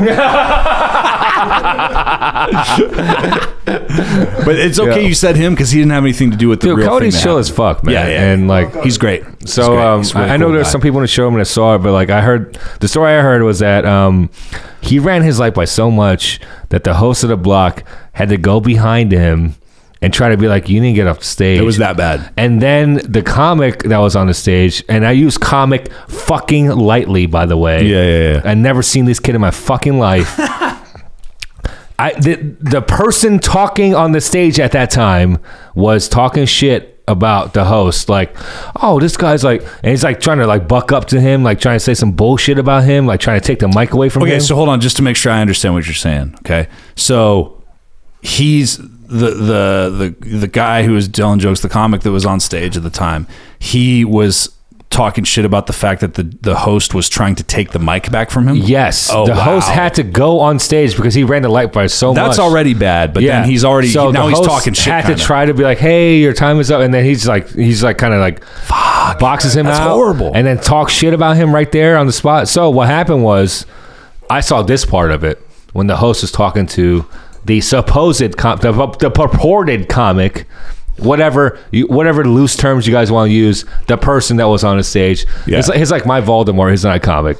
He's not a comic. But so the host is talking to him outside, and I'm on the phone, by the way, but I could hear everything you're saying because I'm like fucking like 7 feet away, right? And I could hear it escalate. So, and all I hear is that the dude that was on the stage was like, "I'll slap you in the face right now." And if you know the host, which you do, Yeah. the host is actually a strong dude. And who the fuck would even say some shit like this to this Whether guy? he was or not, though, aside from that, man, that's just so weird. It's For you to weird. take it from a 2 to a 10 like that. So like, the host, all right, the host had to clarify. The host was like, "Are you sure about this? Are you really sure?" and this was in the showroom still? This is outside. Oh, they took it outside at this I'm point. Okay, smoking. okay, got it. I'm on the Missed that. phone, and I'm like 7 feet away. Gotcha. And I'm like, I'm eavesdropping at this point. So host already brought out the next comic, and then they took it outside. The block was over. That's right. He's Okay. giving him That's- pointers. Gotcha. Like, you can't do this and that and that. And apparently that's what pissed this guy off even more. Okay. That this guy the host was giving him pointers. Got it. So it got to a point where the dude was like, "I'll slap you in the face right now." And then the host was like, "Are you fucking sure about this? Yeah. I don't think you're sure about this." Right. And then dude was like, "I will fight you right now." Wow. And then he's like, "Are you really? If you Yeah. really want to do this, we could go to the side of the building, towards the Angelica Theater, not the stairs, the other way, and go towards the Angelica. Go to that side of the building." And that's where they went. He followed him, and I heard the host, and I repositioned because they moved, and I went 10 feet the other way so I could see everything go down. Yeah. You're like, Because I'm pretty sure I'm Hold the on a only. I'm second. pretty sure I'm the only one that saw everything go down. So Okay. like, dude, the host asked him twice, and this is for real, to take off his glasses. The other guy, the host is like, "You want to take off your glasses, man?" He's like, "Why?" He's like, "Are you sure you don't want to take off your glasses?" And he's like, "I don't want to take them off." And that's when everything popped off. yeah. The other dude, it lasted 5 seconds. Everyone wants to make this big deal about it. It lasted 5 seconds. I Most swear. fights do. The other guy felt the strength of the other guy, and then he ran. And then some extra drama happened on the back end of that. Some other people who shall not be named, like actual Voldemorts of the scene, Oh yeah, I know who you're talking about. they fucking showed up out of nowhere talking shit about the club. Just Yeah. It's not a very steady move to do that.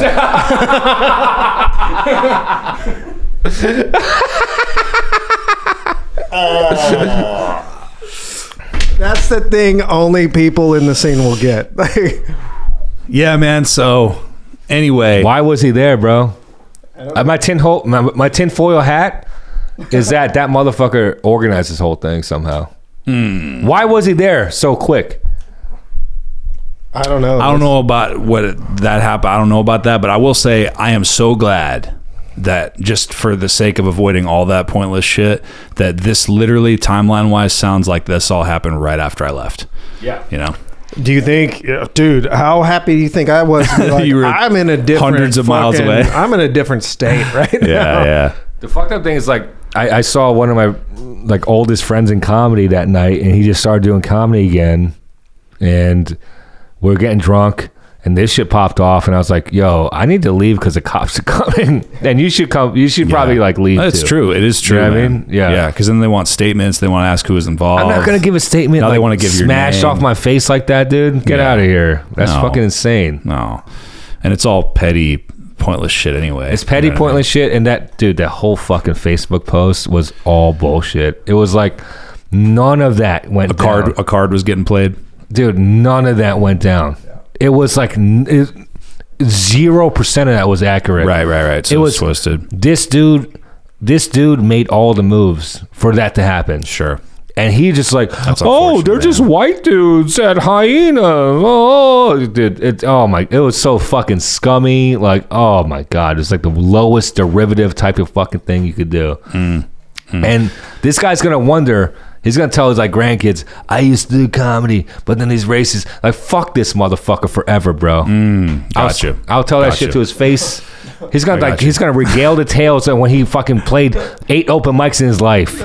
What would be hilarious is if he was like, "Oh, kids, I did open mic back in the day. I was a comic," and then they go and find the post. I'm like, "Grandpa, you were a pussy."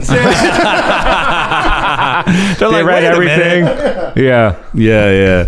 Well, I got to say, dude, the whole thing, man, sounds unfortunate. It sounds like a big waste of time and energy, man. Because like it's just unfortunate all that Dude, shit young went down. cats, also especially the open micers. This should never happen outside of clubs. By the way, like this, if you beefing, not the places that we work, man. But like this is what open micers don't get because they don't work there. Yeah. These places are sacred, dude. You watch the Highlander, there's fucking sacred ground. Right. There's rules you cannot fuck up other immortals at. Yeah. So like, it's the same thing. It's like, dude, clubs, you don't ever fuck a waitress, or you don't ever fight at a fucking club, bro. Yeah. I that seems like Okay, now he wants like, hold up. Are you queuing me up for racist shit again? Calm your ass down. No, I will say, don't just fuck a waitress. Make love to her. No. I've been in a few relationships with waitresses though. So that's the differentiation. Sure. Like, don't just club owners don't want to, and this took me a while to figure out. Club owners don't want you to just come in and fuck somebody and then piss them off or make them mad. They want you to at least let them watch. Hurt them. Yeah. They want to. Makes They sense. want to feel a little. They want to feel a little cucked. No, like everyone I was in at least year-long relationships, Gotcha. year and a half long relationships. But yeah, what was the other shit we were talking about? Oh, yeah. Clubs, man, don't disrespect Right them. when he Don't said fuck the up watch your- line, I was like, Crux, yeah! Crux, yeah! Everybody watch Crux, yeah! Dude, that was the best part about that was the best part about that host who shall remain anonymous from this whole unfortunate incident that you were just talking about. He fucking, when he was introducing me, he was like, Crux, yeah! You know what you're gonna need? You know what you need? You know what you need when the podcast builds up? You need Crux month. I mean, everything, bro. Everything, dude. Crux Dude, I don't know if I told you. I definitely haven't seen you in a while. I didn't tell you. But so when Shiva did the podcast, When was Shiva here? You know when he was like, oh yeah, that's when maybe, yes, no, yes, maybe. So this is what before. the fuck was that? Was that Shiva? That's my shitty Shiva. Like, That's your impression of Shiva? Oh, that's the Shiva in person. So this was before I had my table, my chairs, and shit. I actually went to his spot, and so okay. Kinsey's spot. anonymous undisclosed location. Undisclosed Was it location. Mimsy's spot? Mims, dude. At the end, though, he was like, "Hey, so your song, man, it's not supposed to be like, you don't think it's like good, right?" What? And I'm like, well, if you mean in the sense it's supposed to be funny, no, like it's supposed to be a fucking joke, dude. You know what I mean? And then he's love- like, okay, cool, because I just wasn't sure if you took it like super serious. I'm like, fuck no, I didn't take I it super love serious. Shiva because he lets shit slip out. No, it was You great. don't No, I know love if it. it's cool. I loved that. Like he let some shit. Like I was just on this 3-week run. He was with me the first week. Okay. We were in Arkansas. And Yeah. It's like he let some shit slip out that I'm not gonna really go I loved into it. here. Mm-hmm. But he was like, yeah, this fucked up thing happened. And I was like, what is it? And he was like, you're going to hate the person that did it. Oh. Like, go ahead. I don't really know how to make this sound palatable for listeners other than going into it. We just go into it. Okay. It was this might make things worse for me. Crux. Oh, don't do it. No, don't do anything. Come on. Please say it. Oh, Paul. Don't do anything. Oh to me my bad. God, this is literal angel devil on my shoulder right now. Because Crux is like, if it's gonna make it bad for you, don't do No, it. yeah, don't And say anything bad, bro. Paul is like, fucking do it. Yeah. I haven't had any wine. I'm telling you, don't do anything that's gonna fuck your shit up. Well, Don't say anything that's gonna fuck your shit up. I'm still mulling over how to say. It's basically like just relationships. Like You have a relationship with somebody, and then they start dating another comic, and it just gets kind of weird. You know, Yeah, I got you. That's what he told me. I didn't know that got you. until then. I got you. That's the most That stuff can neutered get way I weird. can say it. That stuff can that's always the get weird. Yeah, it got really weird. Yeah. That stuff can always be weird. But dude, going back to the fucking light thing, I'll tell you, dude. Like me being new, so when I get the light, right now in your career, so it's a 1 minute light, right? So like, do you have back pocket? You just go. I got 1 minute light, and this is what I do. What I've done is one of two things. So what I'm learning to do and getting better at is like when I get that light, I'm like, okay, cool. So now I got this one other thing. Let me leave you with this, or like here's this one other thing I'm going to say, or I'll end with this and stuff. So that's my indication to the host that I understand that it's my time to wrap shit up. And I'm trying to signal to them in a smooth way that it's like, hey, I know what's up. You know what I mean? Yeah. And then there have been other times where I straight up have been like, where if I'm just straight up trying brand new stuff, like I'll just be like, and you know what? I'm just going to end and bring our host back up here because I want to make sure that we get the next person. Shit like that. Here's the thing. So usually, this is what I do at open mics. It's always a universal 1 minute light, right?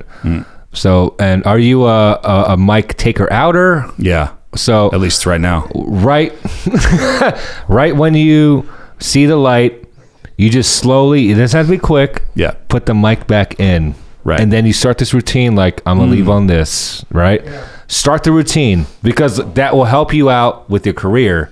Because like the thing about the light, it's not about, oh, this open mic, you can only do 3 minute spots, 4 minute spots, 5 minute spots, 6. It's not about that. It's about getting your internal clock right for when you start working. Because when you work, you have to use every fucking second you can up until that fucking, like, you get a 2 minute light, 3 minute light, 1 minute light, 5 minute light. You have to know exactly where the fuck you are. No, yeah, it's definitely like that. There's something, and this is something I really want to talk about because I don't think people talk about it anymore. It's like you've got to learn.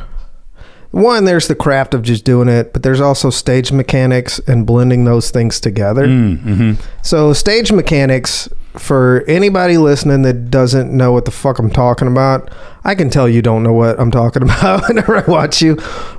Whenever you go on stage, if you take the microphone out of the stand, move the fucking stand to the back of the stage. Yeah. Yes. Right? Yes. And like if you have the stool there and you're not using it, move the fucking stool. Like make it to where you can move around the stage very easily.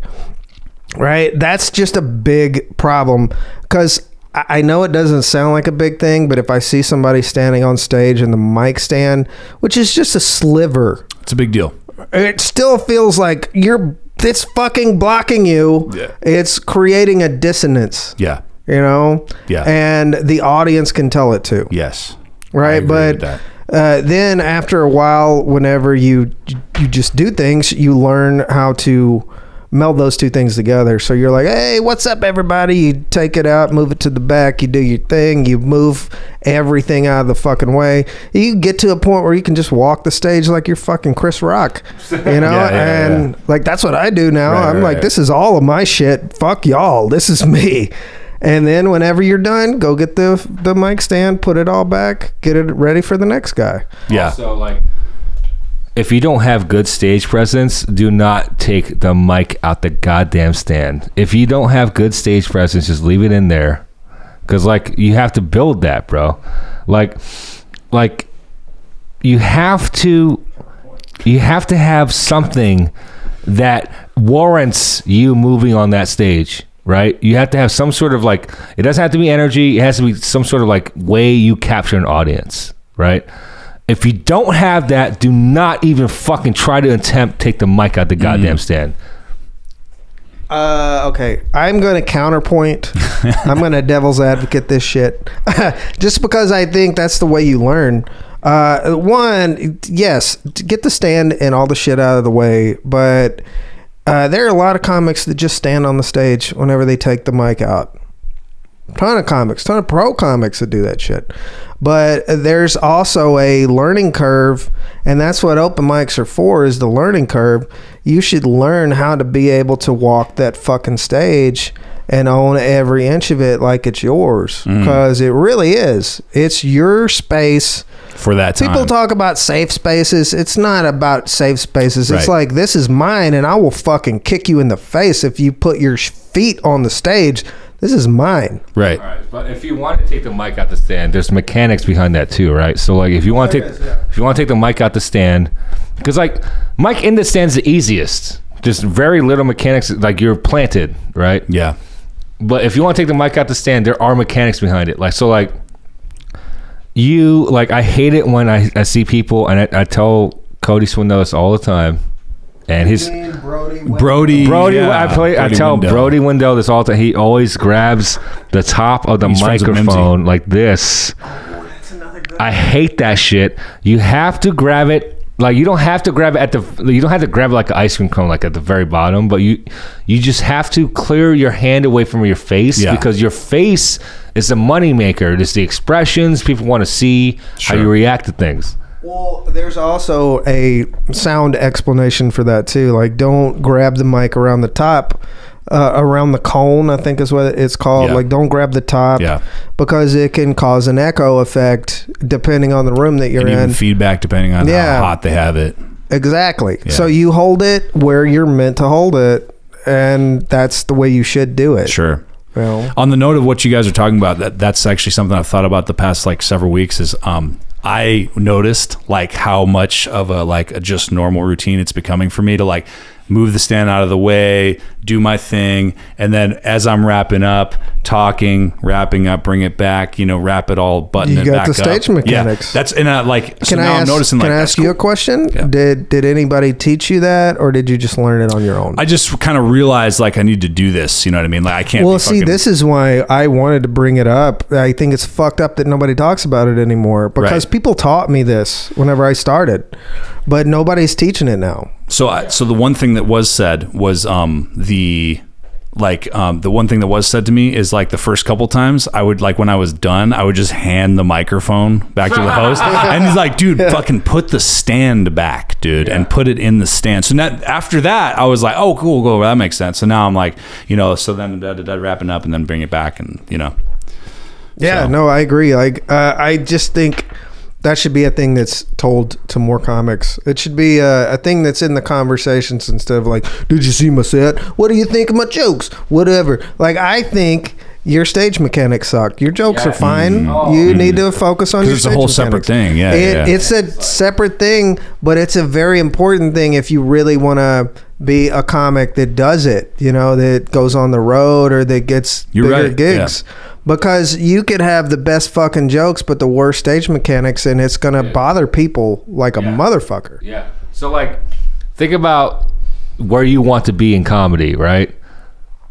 Do you want to like just play open mics forever, or like do you want to actually open clubs? If you want to open clubs, you have to take all these things into consideration. Do clubs want just someone that stays put and just does material? No, hell no. When you open, the first step into comedy pro life is trying to be an opener in the scene. You have to have something that differentiates you from the crowd, right? And I'm not saying you have to be ultra high energy. You have to have something that makes you unique to the point where an audience could ride with you and it could ride away with you, right? Whatever that is, everyone has different things. Whatever that is, that has to be it. But like, I feel like when open micers are like complaining that they're not getting all these pro spots or guest spots or like chances or opportunities, they're not even trying to think what the club wants, dude. What the fuck does a club want to sell tickets? You can't do dead baby rape Holocaust jokes at a fucking opening spot, bro. You can't. You just can't. Why the fuck are you writing to that? I always tell young comics, I challenge them. I'm like, dude, why the fuck are you trying to do all this open mic shit? You want to play a club? Is that your end goal? Why the fuck are you writing this shit? I'm sorry. No.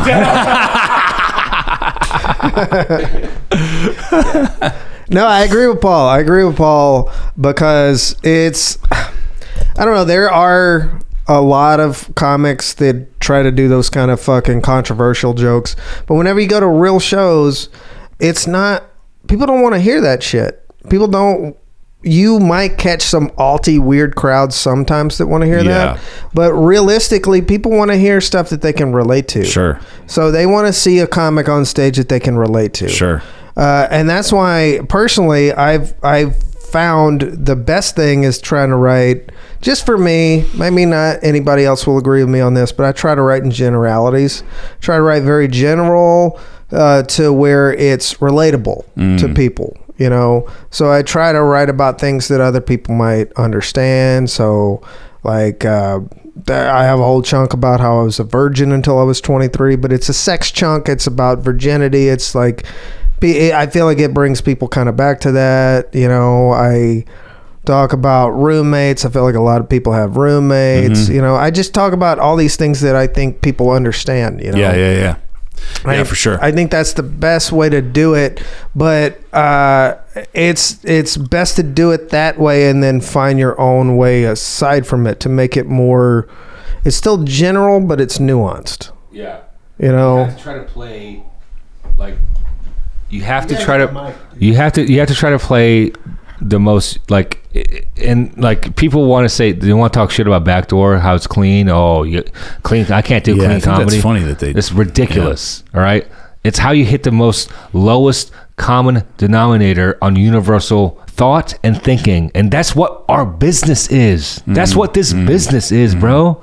You're trying to hit as many minds as you can with the words that you say. That is the economics of this. So if you're trying to do this highbrow, Hitler was innocent type shit, all right, maybe 3-4 times out the year. All right, that was the wine talking. No, that's like some stupid hyperbolic like open mic bullshit, right? If the real challenge here is doing clean stuff, and it's doing clean stuff that works universally. Doesn't matter where you are, doesn't matter what you look like, what you sound like. Can you do this? Well, I can add on to that. Sorry, I'm eating some almonds. I just did a tour where I had to be clean for 15 fucking minutes. I realized the irony where I said 15 fucking minutes, but yeah. I just did a 2-week run with a guy that his whole thing is he's got a lot of older people coming out, so you have to be clean. Yeah. That's where it comes in. It's not about, you need to, like, a lot of people that have a problem with being clean need to put their own problems to rest and understand that if you want to be a better comic, you do need to learn how to be clean. Later, if who you are is, okay, I want to be a little saucier, whatever, you can fucking do that, but you should learn how to be clean, and it can benefit you, like in the way it benefited me with, like, I was just going to go do Oklahoma City, like I was already on a 2-week run, and I got thrown more dates because the headliner liked me. He liked it. I was clean, and I fit into his whole shit. So he gave me, we went from Oklahoma City to Des Moines, Iowa, to Kansas City. Fuck yeah. To Wichita. You know? Hell yeah. And that's what being clean can get you. Right, because you showed like, hey man, I'm professional. I got this to offer. I got a good attitude. I have this diverse set of jokes to tell. Absolutely. And it worked. It helped that I already knew him. But you still proved yourself. It's about the foundation. You don't just start playing sports like, you don't try to start like 360 windmill dunking. You got to work with the foundations. You got to work with passing, shooting, footwork. Right. This is the footwork of comedy. Why don't new comics get this? It is being as clean as you can. You want to play to a club? This is the foundation of what we do professionally. This is it. Yeah, he's just straight up talking about fundamentals. It's all about fundamentals. You got to learn your fundamentals before you become fucking Bill Burr or whatever you want to become. Every one of them have been clean before they're doing like what they're doing now. Sure, yeah, and you have to work on. And correct me if this isn't what you guys are saying, but I think it is. You got to work on finding the whole thing, especially when you're new, right? Like in my position, is you got to find your voice, and it takes time to do that. Yes. And you got to speak from a place of honesty and try to, which is what I'm committed to at this point in time. It's like, I'm trying to be honest. I'm trying to, like, obviously I want to try to keep things as like, I don't want to be as like crazy and like swear every other word and be all like out there, and really just try to be honest and try to put it in a way where I can make people laugh and have it presented while I'm still talking about who I am. You know what I mean? Things that are I'm being very honest. Like, no, with absolutely. the crowd, you know And that's what it's all about. It's about honesty. It's about the honesty, finding that honesty. That's when you find your voice, when the audience is like, yeah, this is totally who I see you as. Because they got to believe you, right? I mean, they got to sit there and go, I believe this guy or girl. Bro, I cannot tell you how long it took me. Like, I think I found my voice as a comic. Or at least my first voice. I feel like sometimes you can go through multiple voices. Okay. As you progress. Yeah. But my first one I found, and audiences are like, yeah, I totally see you as that. But for so long, it was just this fucking knife fight with some audiences where like, we don't believe that, what you're saying, or it was weird. There was dissonance. Right. There was dissonance. They sensed it. Yeah, they sensed it.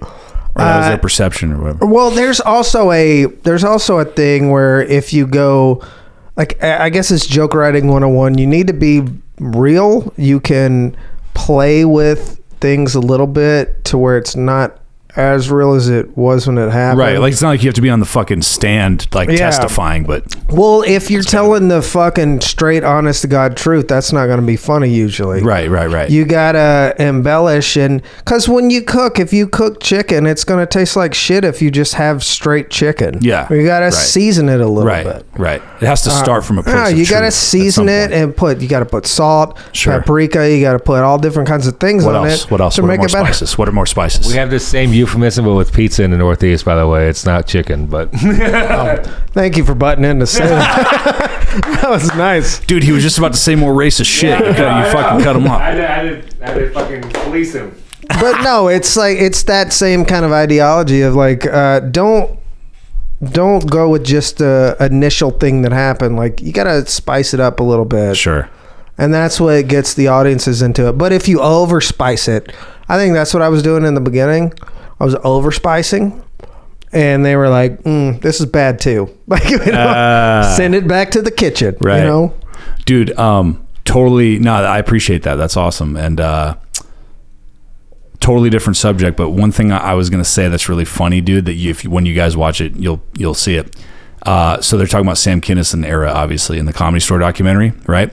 So what he would do, and this is after he became huge. Like, this. By the way, Sam Kinison. You know he's buried in Tulsa? Have you gone to? Oh shit! We like I worked the Tulsa Club. He's about to go work it. It's a thing to do. That's go where to Tulsa. Buried. You go to Tulsa. Yeah, he's buried there. Anyway, I'm sorry. No, it's okay. I didn't know that. That's a cool little side. That is good to know, huh? So yeah, this is after this is like late 80s. He's Sam Kinison. He's the guy, right? What he would do to up and coming comics that were younger and newer, like Jim Carrey is actually the one that's telling this story. So like back when they were like, all those guys like weren't super famous yet, but they were in the Comedy Store. They were well known, but they weren't celebrities yet, right? So they were still like the up and comers. Sam Kinison was gigantic. What he would do when he was like working on new material, they talk about how he'd always want to go up late. Like he'd always want to go up when there were like 8 people left when he was like trying new shit.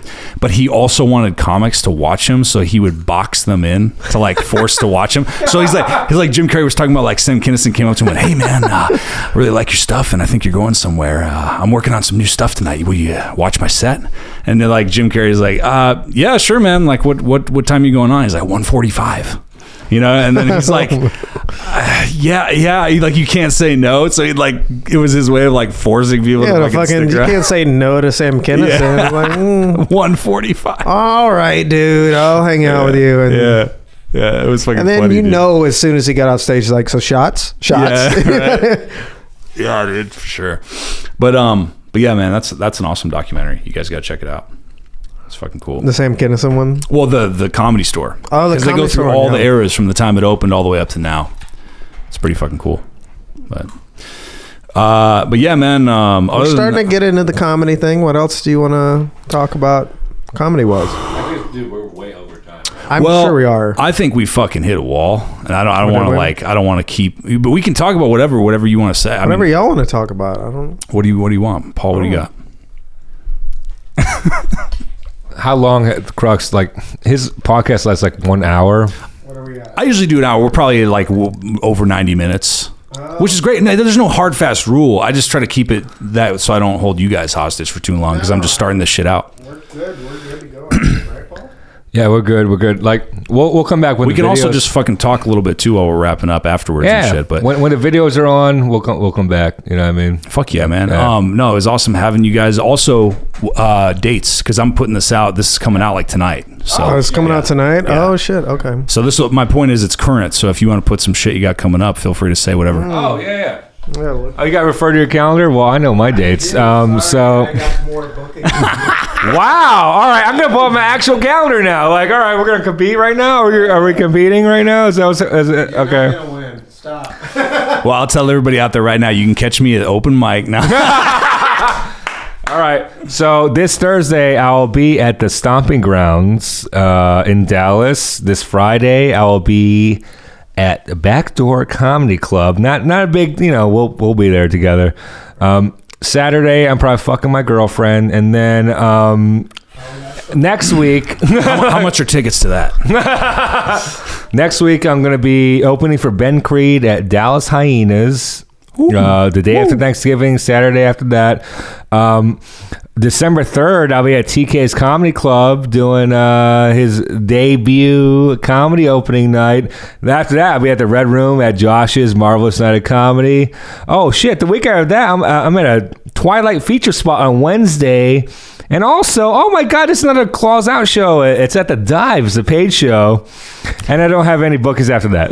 So, like, All right.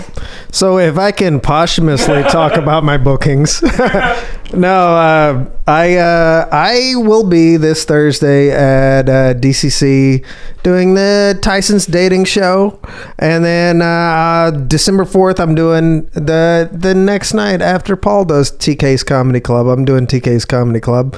We're opening that club up together, right? Fucking high five, yeah.